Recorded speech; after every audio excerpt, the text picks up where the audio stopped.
niseme sisi maandalizi ya michezo yote iliyobaki mitano yameshakamilika. Sio mmoja, yote mitano yameshakamilika, na vijana hapa kesho wanajiandaa kwa ajili ya kuondoka kwenda kukaa kule kambi kwa ajili ya kusubiri mchezo.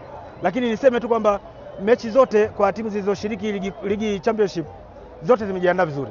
Na kwa sababu zimejiandaa vizuri, maana kila mmoja anahitaji ushindi. Kwa sisi kila mechi kwetu hakuna mechi ambayo tunachukulia kwamba huyu wa mwisho, huyu wa kwanza, zote tunachukulia katika level ile moja. Na ndio maana unaweza kuona tumecheza na Mtibwa hapa alikuwa anaongoza ligi, lakini bado hapa kwetu hakaweza kupata matokeo. Lakini pia tumecheza na hawa State kufanana nao pointi hakupata matokeo. Tumetoka away tumecheza na timu ambayo iko chini pia hakupata matokeo. Kwa hiyo sisi kwetu kila mechi tumejiandaa kushinda, kwa sababu malengo makubwa ya timu ni kurudisha ligi kuu. Hayo ndio malengo makubwa ya timu. Head coach ameshapatikana na leo yupo. Ni Malale 50. Labda tu kwa sababu ya usimamaji wa kuona, lakini Malale 50 yupo.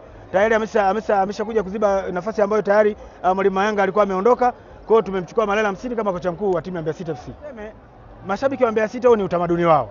Na mimi niseme neno kubwa naloweza kuwaambia wao, mara nyingi nawaambia, na washukuru sana kwa support yao na waendelee kutusapoti.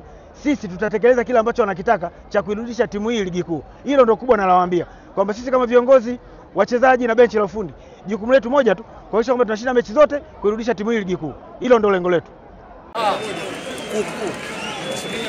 Sawa, mna shida mimi.